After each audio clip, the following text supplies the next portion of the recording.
And good morning. This is PFG Live. How is everybody? It's Sunday. It's about 2 p.m., but what does that mean anymore? Because we just went through this time change. It's 2 p.m. on the East Coast of the United States, and we are 4 hours west of UTC as of right now.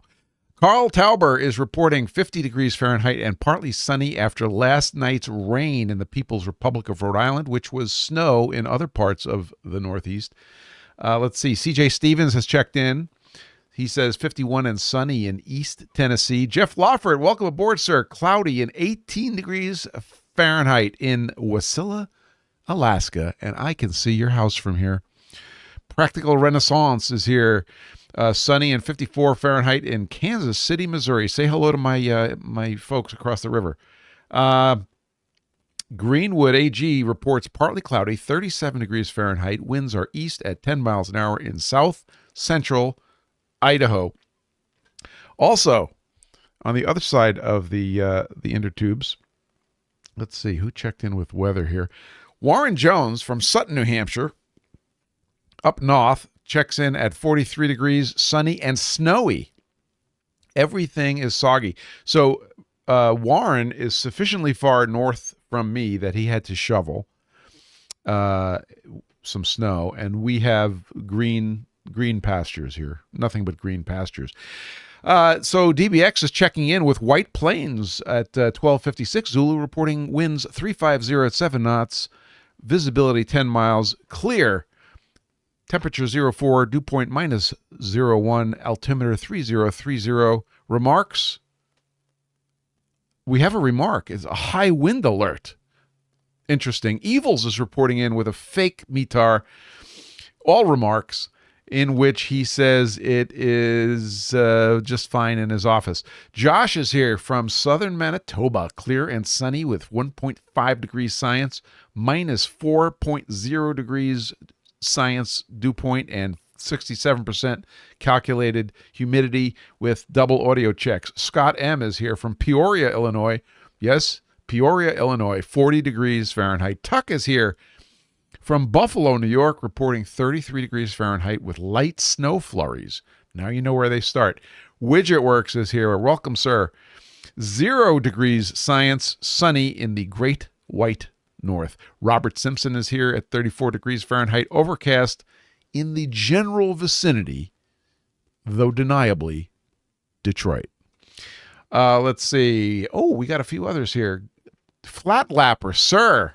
We still haven't talked, but I haven't forgotten you. Welcome aboard. 40 degrees Fahrenheit, sunny, 18 miles an hour in North Illinois. Chris J. is here. Welcome, Chris.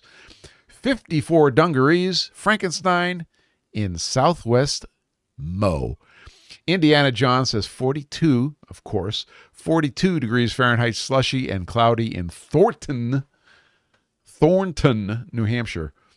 Thornton. You know, I don't think I've ever been in Thornton. Maybe we have to fix that someday. Let's see. Did we get Robert Simpson? Robert Simpson says 34 degrees Fahrenheit, overcast near Detroit. Yes, we did get him. He was in the general vicinity of Detroit. So welcome, everybody. It's Sunday. Here in the Windham, New Hampshire, it's 48 degrees, 70% relative humidity, winds out of the west, 13 miles an hour. Whereas, and indubitably, at the Manchester airport at 17:53 Zulu, winds are 300, 17 gusting 26 knots, 10-mile visibility, overcast 3,300, temperature 10, dew point 01, altimeter 2921. Remarks, altimeter, peak winds at 300 at 26, reported at 1745. It's a windy day. So let's see, Almost is checking in, 70 degrees Fahrenheit in Surprise, Arizona, and breezy. Awesome. Welcome. It has been a week. It has been a week. So first of all, thank you to the new subscribers. If you're new to the channel, welcome aboard. We're currently sitting at 1,353 YouTube subscribers. We have a number of podcast subscribers that I have not really accurately enumerated. Plus, we have all the folks on Instagram.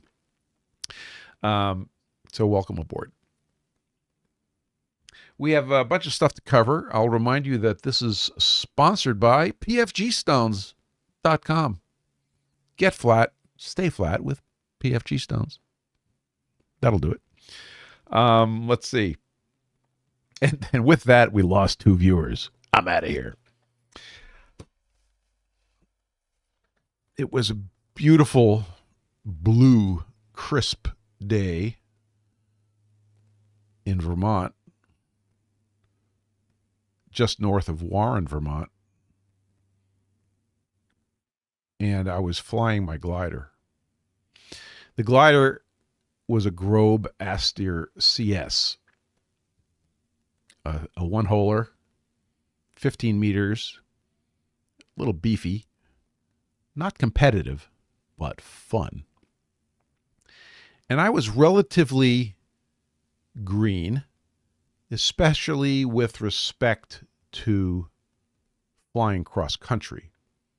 Now, in the world of glider flying, cross country means you have left the airport and you're going somewhere else. So I headed up north in the valley, and I was having a good time. And there was maybe 10% cloud cover and they were cumulus clouds. Cumulus clouds mark the top of thermals. Thermals are convection in the atmosphere. And where the air goes up, a glider can circle and gain altitude. But it was getting on to early afternoon. I don't remember exactly. And I was really enjoying my flight, but I stopped finding lift. Lift is the term we use for rising air. In this case, it was from thermals. Sometimes the atmospheric conditions change rapidly and the thermals stop. They just turn off. Sometimes the thermals don't get organized until they're above a certain altitude. I don't remember why, but I was out of lift. No problem. I was trained for this. So as I looked around and realized I was not going to get any more lift, and I was not going to get back to the home airport, and I was not going to get up to Morrisville, I realized I was landing out. Landing out is a term of art, which means you're landing, but you're not landing at an airport. So you start looking for a field to land in, and this is one of the training things that we do in gliders, is how do you pick a field? So I looked around and I had a couple of prospects of fields to land in, and I picked one. It was not a great choice, but it was better than the other 2. And I committed. So I started getting myself ready for that landing, and I'm watching my situation. I note the wind. I note the terrain of this very short field.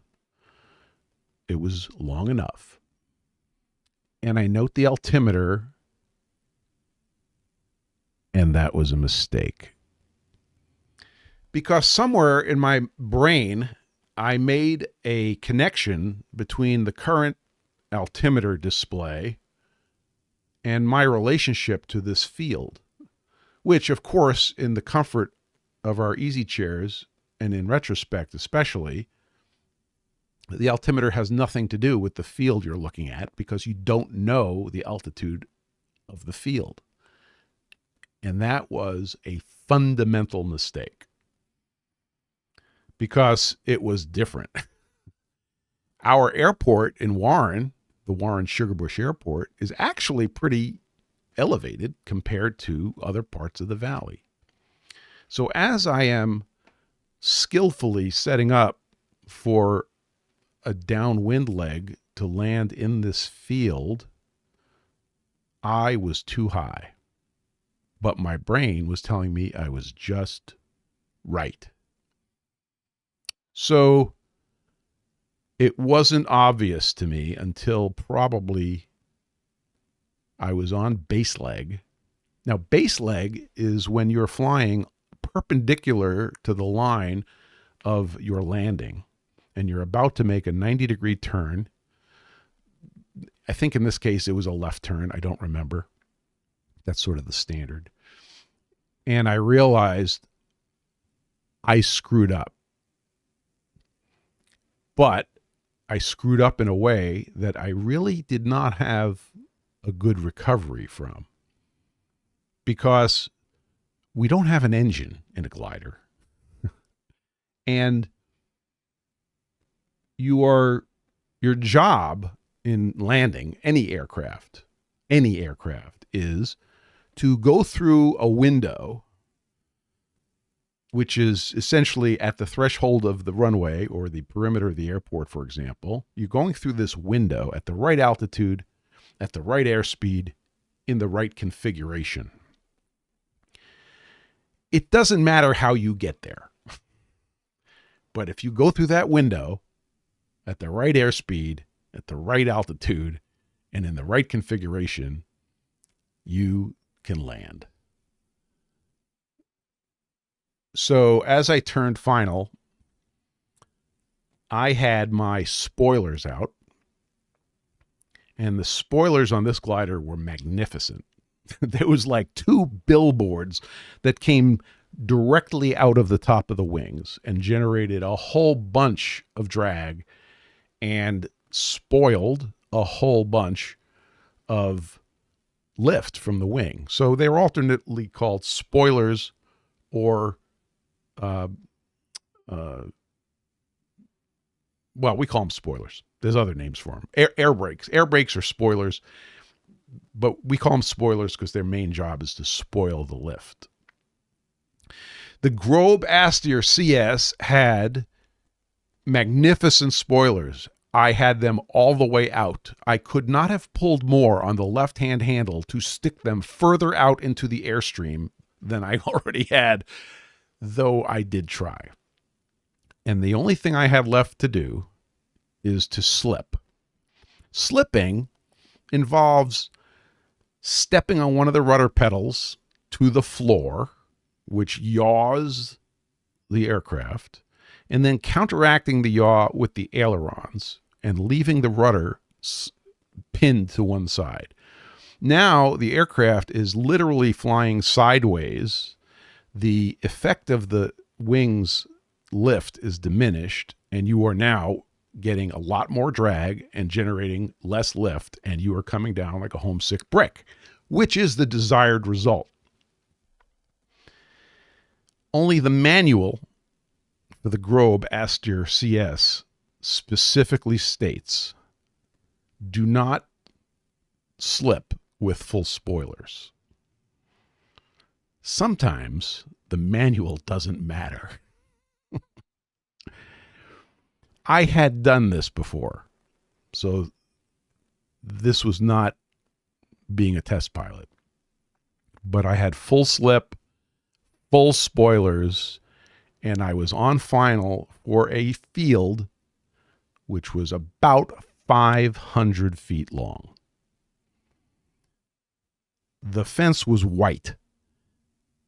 It was one of those fences that have like two logs across them, you know, and it was white. And my window, I had to go over that fence by inches, and I had to be going, I don't remember my exact airspeed requirement at the time, about 60 knots, maybe less. And I had to have my gear down. So I was already geared down. I was full spoiler. My airspeed was coming down. I did not know if I was going to make it to the window. And I looked at the field, which was small. On the left side was an old stone barn. On the right side was a very big oak tree. And I said, okay, I'm going to take off the right wing with that oak tree. And I'm going to avoid the stone foundation of the barn. And I'll probably live through this. These are the thoughts that occurred as I approached the window. I crossed over that fence by inches at the right airspeed, in the right configuration, and I put the glider down in the field. I had dozens of feet to spare before I would hit something by the time I came to a stop. The feeling I had upon stopping that aircraft and opening my canopy was the same feeling I had at the end of Thursday when I crashed my grinder.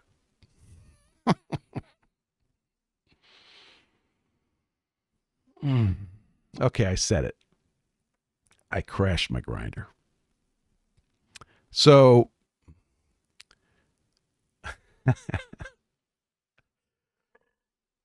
the similar things happened. Yes, CJ Stevens, change of pants was definitely in order. Indiana John, I'm sorry I didn't answer your question, but I think I answered your question. No flaps. This is a standard class glider, so there's no flaps. But if there were flaps, I would have been, in the right configuration. I crashed my grinder. So remember in the story, which by the way is 100% accurate and true, and one day I'll find the pictures from it. When I glanced at my altimeter and my brain saw a number and made the decision that everything was cool, and that was a mistake, the same thing happened on the grinder. In full auto mode, at the top of the screen, I'm sorry I don't have a shot of this, but there's this obscure little field that says compensation. And what happens is you have in full auto mode, it looks like you're looking at a spreadsheet. It literally looks like a spreadsheet. And you're going to execute that line, and that line of the spreadsheet. Thank you, Indiana John. It was at least as intense as I described. But let me back up for a second. The point, one of the points of the story is that while it's happening, you've got business to do. And you're doing the business. You're doing A, you're doing B, you're doing C. And you're any emotional content is pushed off for either another day or never. And it's pushed off until the aircraft is tied down, which in my case was it came to a stop. The wing touched the ground. That's what happens in gliders because we only have one wheel. And you could literally feel the adrenaline.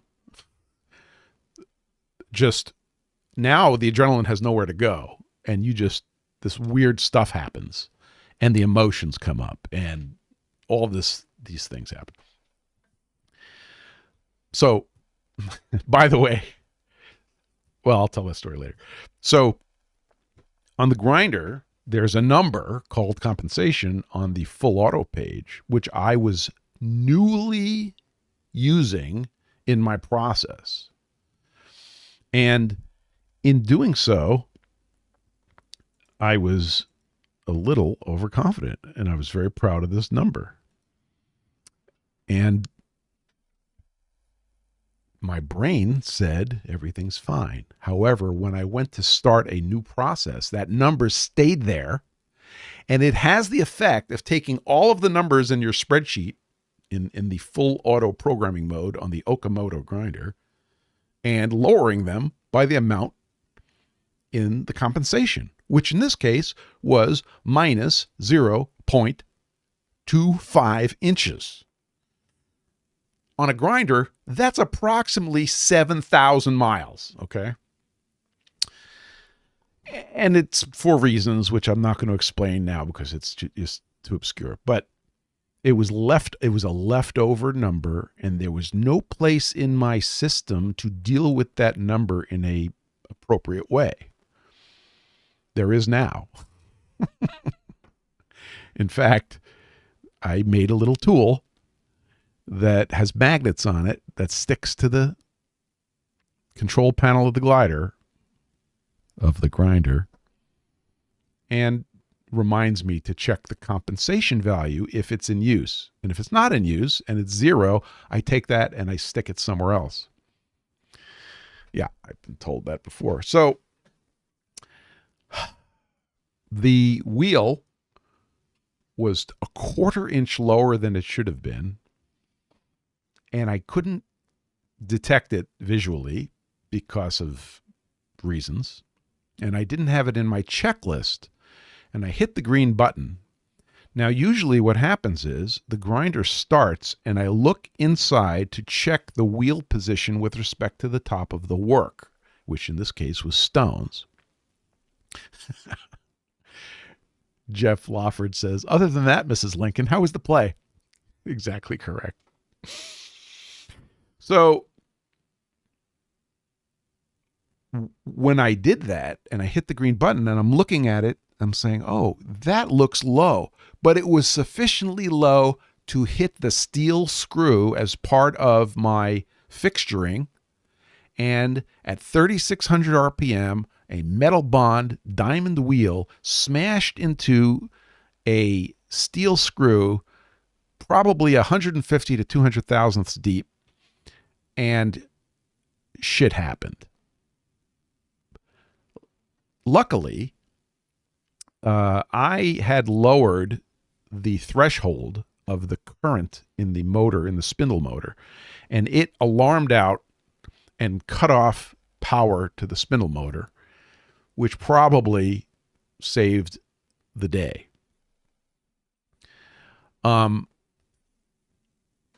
It took all day Thursday. That was, by the way, that was the first button push, not the first button push, but the first start of a grinding process on Thursday so that I can, start the grinder, go upstairs and keep working up in the lab. And that was the very first button push. So all of Thursday was recovering from that. I am happy to report, just to release a little bit of tension here, that I did completely recover from that. There were two main parts of that recovery. First part was I had a phone a friend. I had to call an expert. And I don't think I'm going to identify him because he might not want to be identified in this particular context. But he intimately knew the make, model, and serial number of this grinder and what was inside that spindle. And to make a long story short, I had to do some very interesting things to realign that spindle, which I'm happy to report I did, which increases my confidence of being able to do it again. But while I was doing it, I was not a happy camper. I brought the spindle back to 0, 0. The second part of the recovery involved recovering the wheel. Now, they don't give these wheels away. This is a $500 metal bond diamond wheel. And I just smashed it into a steel screw. The steel had smeared about 3/4 of the way around the wheel, embedding steel into the matrix. It had shifted the wheel on the hub. The hub was a Renzetti modified hub, I should say a Renzetti modification hub, where the lock ring on the Sopco adapter was drilled for 6 set screws. And the cylinder of the adapter was ground down to a smaller diameter, so it had a little motion available to it, a little movement inside the hole. So the idea is you lightly tighten the 6 set screws and then you tap the wheel in for perfect alignment on the hub. The side effect is that during this crash, the wheel shifted on the hub. Actually, not a bad thing, because the shifting of the wheel used up some energy in a good place. So I removed everything. obviously, when I was dealing with the spindle, when I put it back on, I had loosened the set screws. I tapped the wheel back into concentricity. I had to indicate on the surface of the wheel using an indicator and a piece of shim stock so that the indicator wouldn't be damaged by the diamonds. But also, I had to do it right at the rim of the wheel because it was smeared with steel. And I was able to do that. I got the wheel concentric and tightened down the set screws. So now the wheel was back. Now I had to get the surface of the wheel back. I took 2 dressing sticks. These are white aluminum oxide sticks that you use to dress a diamond wheel, both a metal bond and a resin bond diamond wheel. A resin bond is the more common and less expensive wheel. And in either case, the dressing stick removes the matrix that the diamonds are being held by and lowers that so it exposes the diamonds so that the diamonds can do their job. So these dressing sticks are in stock. They're in my drawer. They're consumables. They're like paper towels. And I used up an entire stick to get that wheel clean. So when you hit this contaminated wheel with this stick, it makes sparks, the same sparks you make when you grind steel. That was wonderful because when it stopped making sparks, that means I got rid of all the steel. That took at least a full stick. I ended up using 2 full sticks on Thursday to dress that wheel back to, quote, normal. Once I got all the steel out of the wheel, I switched to now truing the wheel using a molybdenum stick. Oh, by the way, asterisk, I plan on stocking, there's somebody that's going to be very happy when they hear this, we will be stocking molybdenum for molybdenum dressing of diamond wheels, by the way, in the PFG Stones store. Okay, so that's coming shortly. So if you're interested in that, stay tuned. So I went ahead and I executed my truing procedure using molybdenum. Using molybdenum, we slow down the wheel. In my case, I'm now using 700 RPM on the wheel and a 2/1000 down feed using a stick of molybdenum. I believe I downfed a total of 100 thousandths. That's a lot. 2/1000 at a time. I believe it took me 50 passes to get what my ears told me was a proper dress using the molybdenum. And then my fingers confirmed it, and everything started looking pretty reasonable. After I dressed, I trued with the molybdenum, I then again dressed. That was the second stick, the second dressing stick. And I dressed again. By the time all of that was done, I had recovered from the crash. I had a happy spindle, although it had a headache.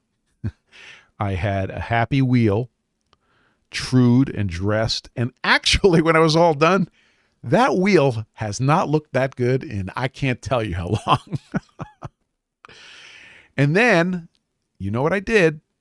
I took the wheel, I marked the spindle position and the wheel position. I removed the wheel and I took it over to the BS8 balancing stand available at the Kinetic Precision store, and I balanced that wheel. I'm trying to remember if it needed any actual balancing. No, I checked it and it was fine. Okay. It didn't need, remarkably, it didn't need any balancing. Went back to the machine, put it back on the machine, and it was ready for work. That was now the end of Thursday. That was about 5:30 p.m. on Thursday. The crash occurred at approximately 9 a.m. So that was the evolution of that event. At the end of that day, I felt at the end of the day when I landed my glider in that field and walked away. And that's why I told you the grinder story, because there's so many things in common with this crash and that non-crash that I learned a bunch of lessons. So, okay, one of the lessons is fly the airplane. It doesn't matter that you screwed up. You've got to fly the airplane. If you stop flying the airplane, it's clear what happens. You got to keep flying the airplane. So when the crash happened on the grinder, sounds like glider, but it isn't. When the crash happened on the grinder, you have to keep flying the airplane. Now, did I jump up and down and want to punch something? Yes. But I couldn't stop. I had to recover that grinder, recover from that crash, and keep on going because I'm in business on that grinder, right? And it took me away from business upstairs in the lab, which I won't dive into.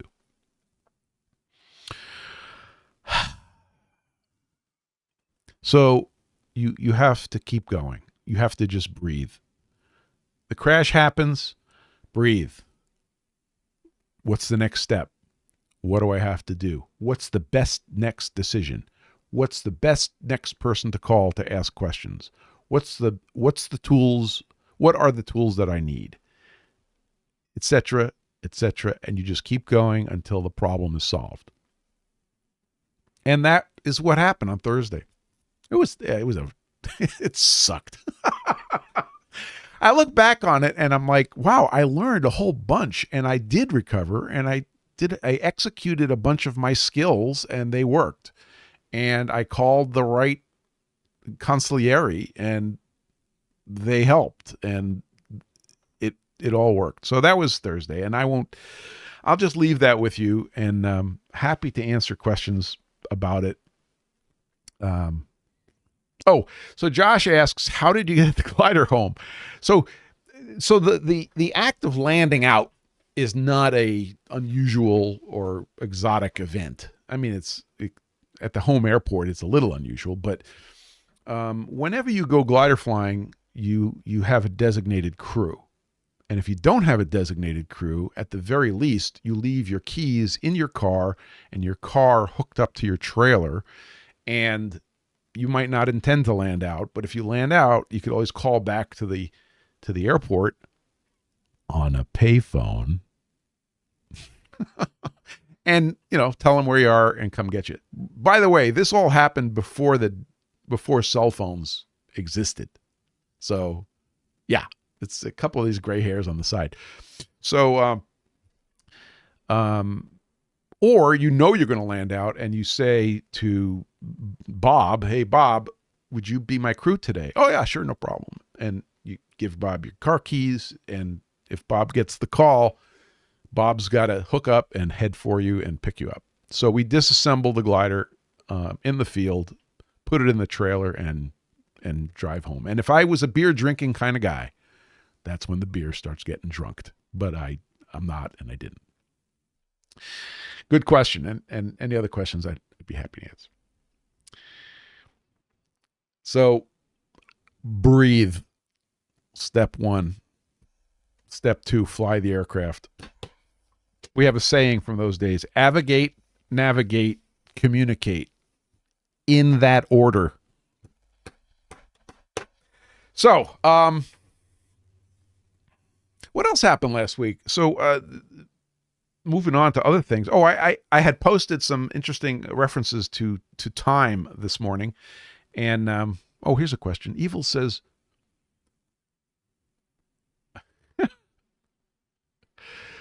yeah, I know.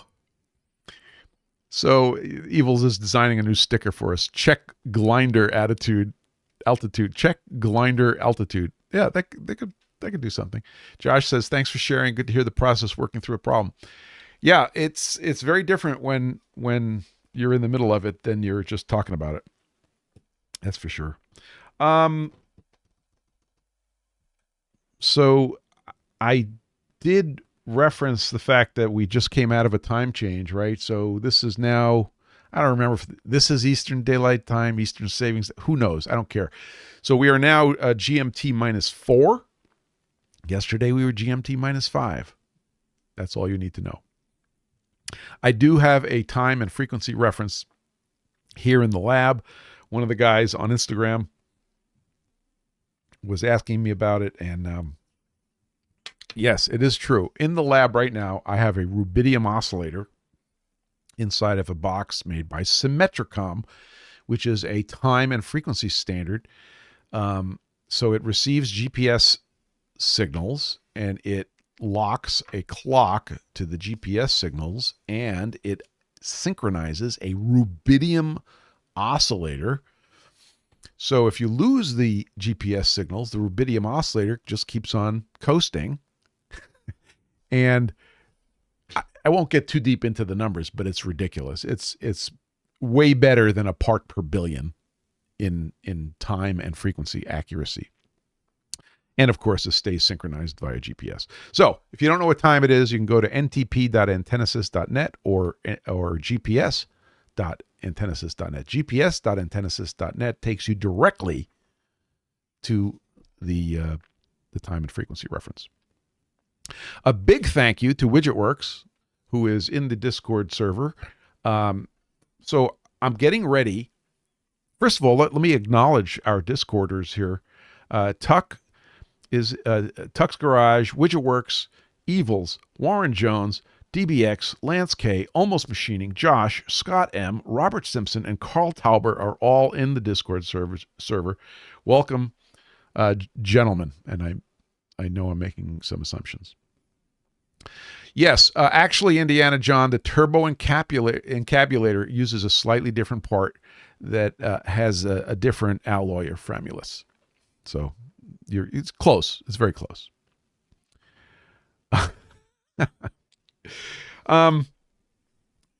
Fixing to get ready to make some tool makers flats. So the tool makers flats are going to be very interesting. They're going to be lapped to gauge block quality on one or both sides. I don't see a reason not to do both sides. And in setting up for the heat treating process, yeah, Robert Simpson correctly points out that it has a different base plate than the turbo encabulator. Thank you, Mr. Simpson. I appreciate that.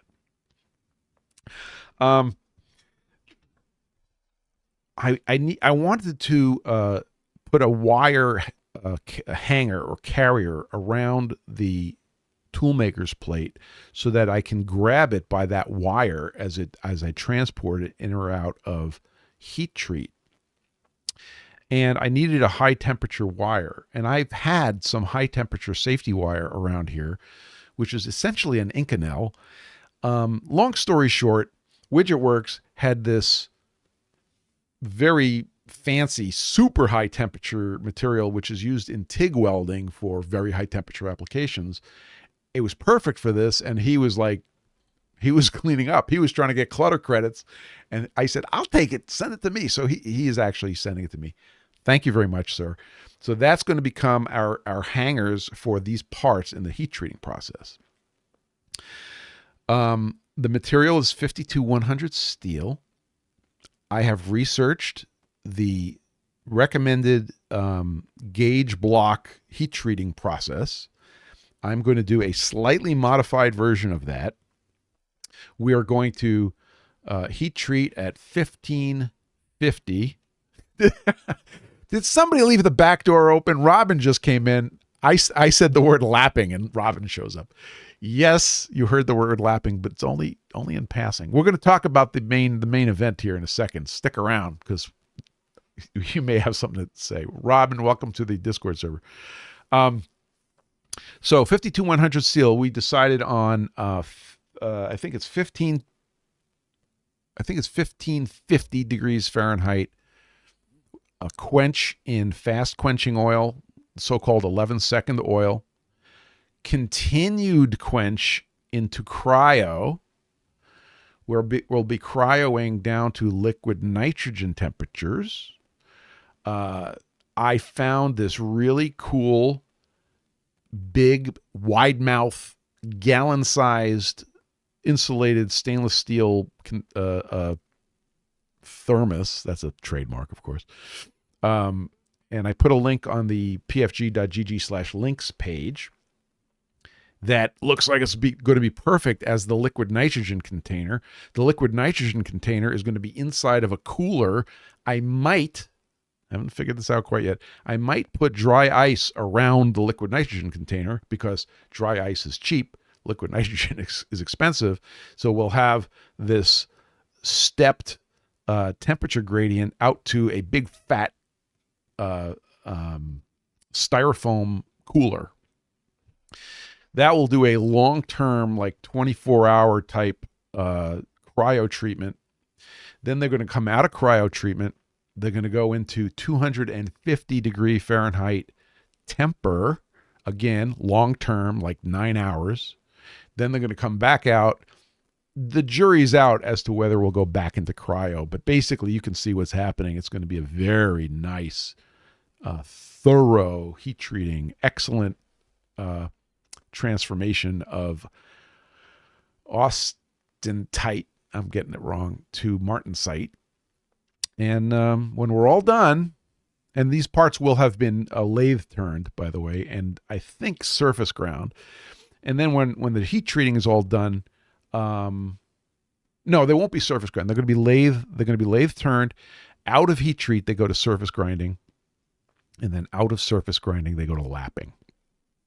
This is flat lapping, and the flat lapping is going to be done via a recipe to be determined. So we'll keep you guys. Yeah, it's not. Is it austenite or austentite? WidgetWorks posted a whole paragraph. Oh, is that the alloy? Oh, yeah. If you guys want to read about the alloy that WidgetWorks is sending me, you could read about it in his paragraph right there. It's pretty cool stuff. It's a nickel alloy.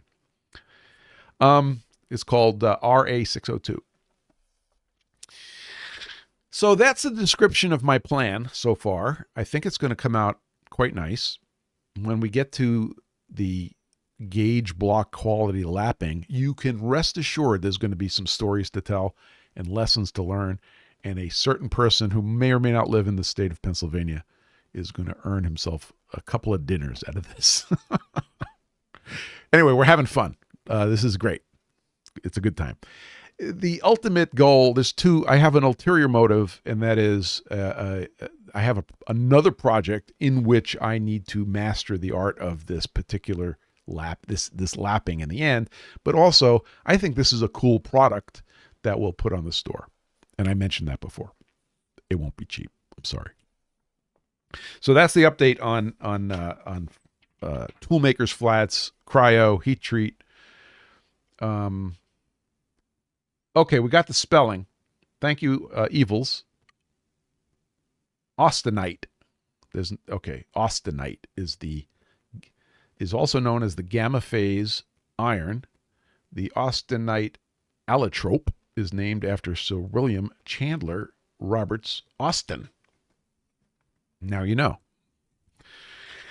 Metallurgy, right? It's crazy. Yeah, we did that. Okay, so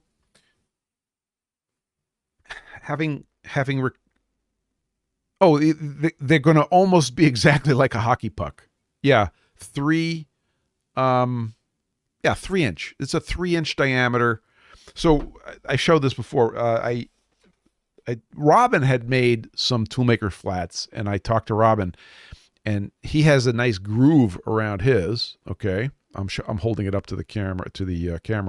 For all you guys on the audio version of the podcast, imagine a hockey puck with a 1/2 inch deep, 3/8 inch wide groove around its periphery, centrally located between the two flats. I think I've just given you a full description. Robins were 1 1/8 inch thick. We're kind of heading for that dimension, although that's not clear if it's going to be exactly that. So that was what Robin had made, and I'm like, okay, I'll make it, the same dimensions.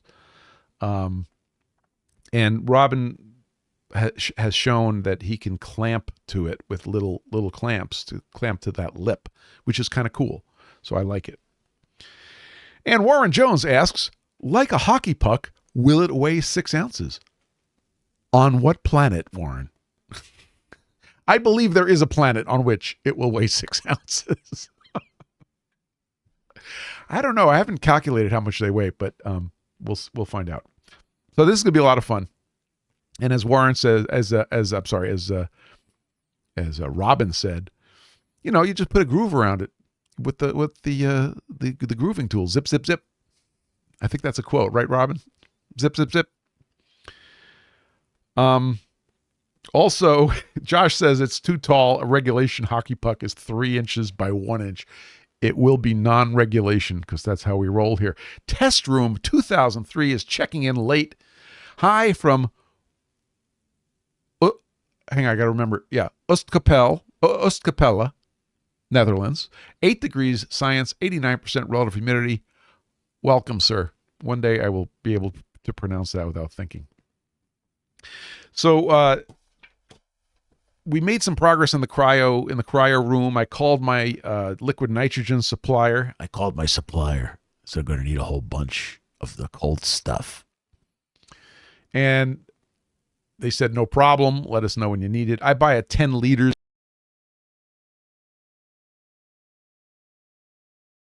This we're going to make 3 flats in the first run, and hopefully that will bring the process in for a landing. I think we're only going to be able to make 3 or 4.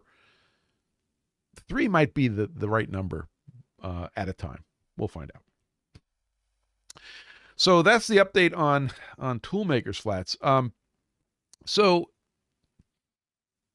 I have been fighting with these rolls from the Sine Plate project. If you've been following my series called Quick Chips, there's 2 projects underway. One hasn't been touched in a week, which is the right angle, but that's going to come in for a landing as soon as we mount up the cup wheel, which I haven't done yet. But then I started working on lapping the rolls. So the rolls were surface ground as matched and as taper free as I was able to get it using the tools available to me at the time a couple of weeks ago. But there was a 1/10 or 2 that needed to get taken out of taper. So I decided we're going to lap it in. So I will show you. I think I showed this picture. Well, it was in our, here we go. It was in the thumbnail. I made an aluminum lap, which I've done before. And Indiana John says, will they perform like hockey pucks with hydrostatic floating on surface plates? They actually should. So stay tuned. We may have a new air hockey table, the world's most expensive air hockey table.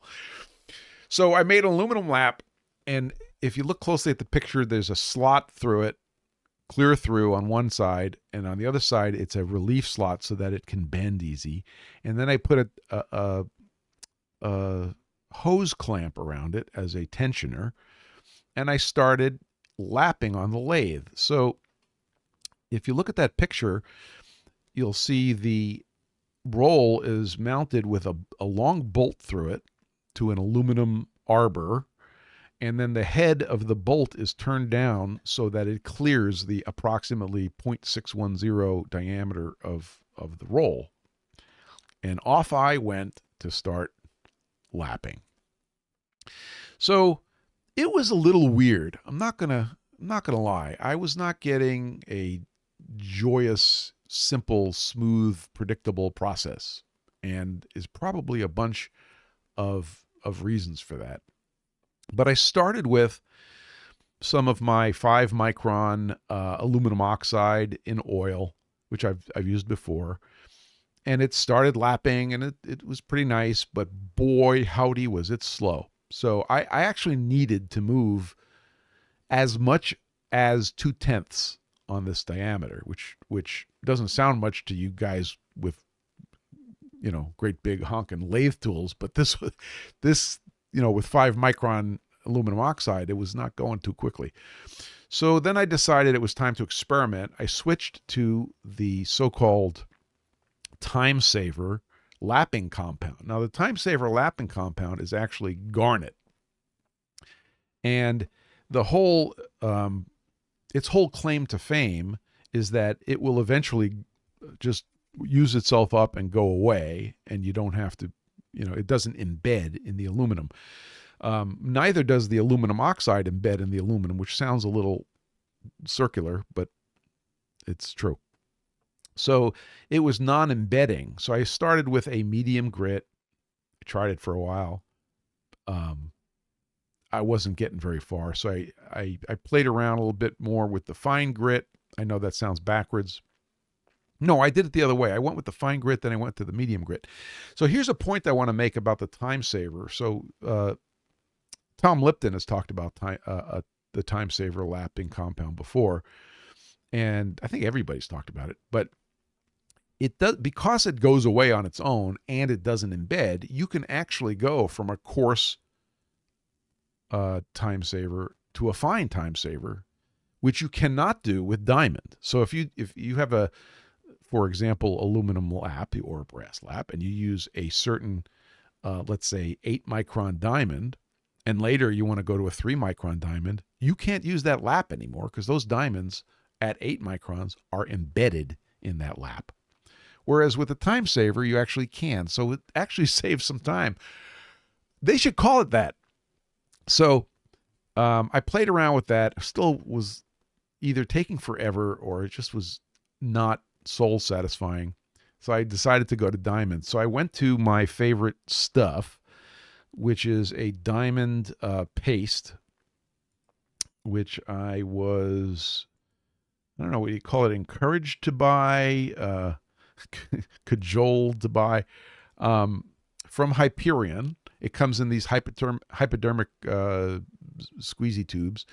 This particular one says 2-4, which I believe means 2 to 4 micron diamond. And I started playing with that. And I started moving some material. And I started getting some good results, and this made me unreasonably happy.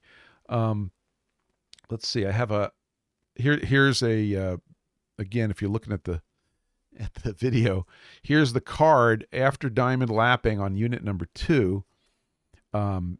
If you throw out the measurements at the very, very end of the roll, it was 0.00000.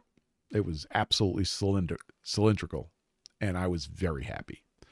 So the punchline on that is that the diamond, I'm going to say, Robin said it before, don't waste your time on anything that isn't diamond, essentially is what he said.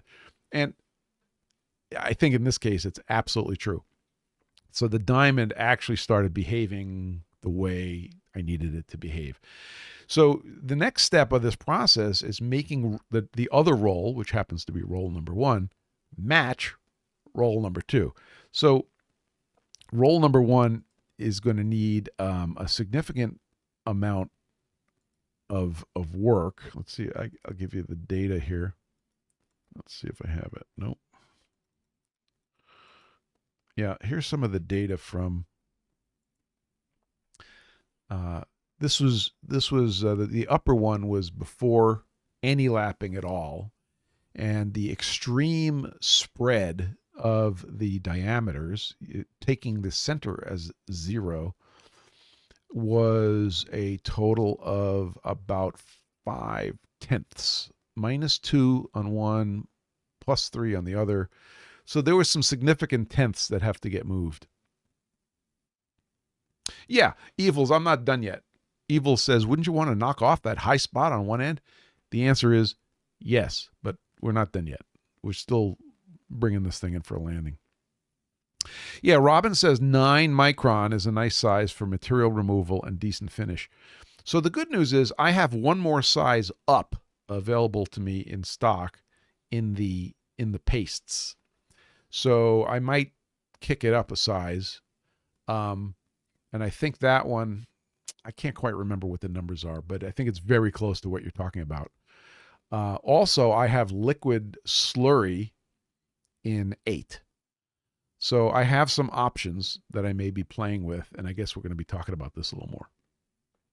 But the good news is if you start evaluating these things like numerically, because I was getting a little frustrated, but then when you stopped and just measured, and I did all these measurements, and then you looked at the numbers, I had, even when I was feeling frustrated, I had cut my spread of my measurements from over 4/10 to about 2/10. So I cut my error in half. So we're heading in the right direction. We haven't overshot anything.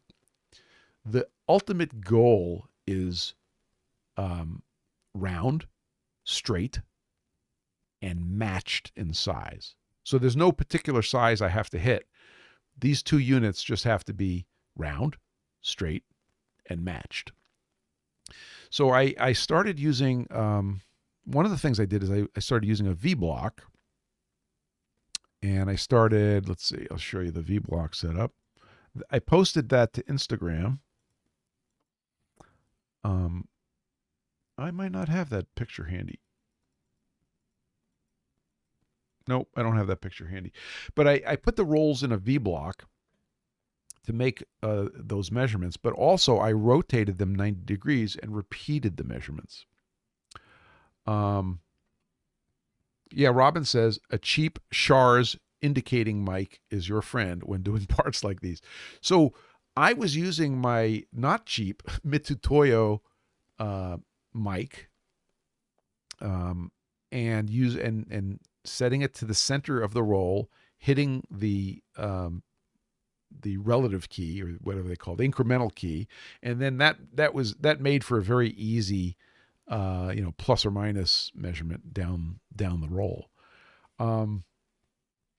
Evil says, was going to ask about keeping the diamond off the measurement tools. Okay, so what I did was, if you go back to the thumbnail for this show, you'll see that it is pretty gooped up with oily diamond compound or greasy diamond compound. I would stop, I would take a clean paper towel, I would spray it with my solvent, which is denatured alcohol. I would wipe it. I would fold the paper towel, use more denatured alcohol. I would wipe it. And basically I would get the thing clean. And then I would clean my hands and go pick up the micrometer from 5 feet away, bring it over, and make my process measurements. If I was going to bring it to the surface plate, again, I would take the bolt out. Well, first I would clean it while it was on the arbor using my denatured alcohol, a couple of paper towels. You might notice I go through a lot of paper towels. That's because I go through a lot of paper towels. And then, get it good and clean, and then bring it over to the lapping plate clean. I was also wearing gloves. You can see in the picture that I'm wearing my nitrile gloves. And that helped keep the stuff off my hands. So yeah, clean is pretty important, but you have to go back and forth between measuring. So somehow you have to have a process. You may also notice that I had brown paper covering my lathe, my lathe bits. I eventually decided that the covering on the chuck was egregious. I didn't need it. I got rid of it. You'll see that in the video. So I did a bunch of video snippets, and I'll be pasting all those together for a quick chips on this. But I was so focused, I didn't publish anything. Robin says the analog needle of the indicating mic is better than a digital mic for assessing cylindricity, as you can easily see 20 microinches deviations that won't show in the digital mic. Totally understand. And as soon as my technique gets good enough, or as soon as I think I'm done, I can get down to that. But I right now, if I just see, better than 50 microinches down the pipe, happy to change to something finer. But right now I'm roughing. This is all roughing. We're talking tenths here, dude. I'm shoveling the stuff off. So we're getting there. But I'm having fun, and I'm learning a lot. And one of the things that I observed while I was lapping was this weird indication of banana. Like, okay, that's odd. So I started hypothesizing that maybe my arbor bolt, that bolt that I modified, was too tight and it was banana-ing the roll. This was really kind of confusing. So that is a possibility. I lightened up on my torque on that bolt. I went from 125 foot-pounds down to 60 foot-pounds. I'm kidding. But like I said, eventually things started making sense. Diamonds fix everything. That's what my wife tells me.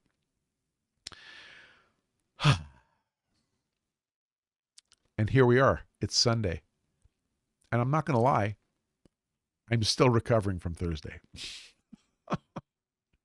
It was, it was pretty traumatizing.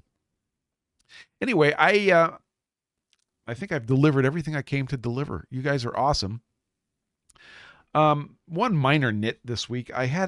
You may recall I had these clear framed safety glasses that I got from Philips Safety Products, I think it's called, online. And I was actually pretty happy about it, pretty excited about it because I had a new prescription. They failed. And they failed in a way that bothered me. So on the inside of the upper rim of one of the sides of the safety glasses, there was like some nomenclature, like serial number or model number, laser engraved in the plastic. Well, it developed a crack. And the crack originated in the letter P in the laser engraving. It doesn't, well, Evil says, stops waiting for the details on those glasses. Hang in there. So I contact the guys at Philips Safety Products, which is rx-safety.com, I think. And I got on a live chat with their customer support people. And I said, they said, oh, well, can you give us the, yes, CJ, I'll do that before we sign out, I promise. Can we have your order number? So I give them the order number and they look it up, and you can predict what the first words typed by this this well-meaning operator were. Oh, well, that's over a year old. It's out of warranty. And I said, really? Well, I believe it's a manufacturer's defect because a crack originated from a letter that you laser engraved on the frames. And I have pictures if you would like them. Pregnant pause. Oh, if you have pictures, please send them along. I said, please stand by. And I took the pictures, I could show you the pictures. Let's see. Oh, no, I can't show you the pictures. I didn't queue it up. But I'll show you the pictures. I'll post them. So they come back to me and they said, thank you for the pictures. I'm passing it along to my, the management, and we will get back to you on email. So long story short, they sent me an email. They said, even though it's over a year, we would like to, yeah, there you go. So here's the commercial for these guys. They said, even though it's been over a year, we've looked at your pictures and we would like those back. So here's your RMA number. Please send them back. And I have sent them back. They're taking care of me. Okay. Stay tuned. This story can go either way. So I went back to my last generation of safety glasses, which the prescription difference is very small. But that's the story. On that note, I will say, I will quote CJ Stevens, who says, guys, make sure to hit that like and subscribe before you go. Yes, I would appreciate if you like and subscribe, if you liked it, and if you want to subscribe. If you subscribe, you'll get a notification for the videos. And certainly when the live goes live, and that's an important part of what we do here. So thanks for being here. This has been PFG Live. You've been awesome. And remember, get flat, stay flat, and we'll see you next week.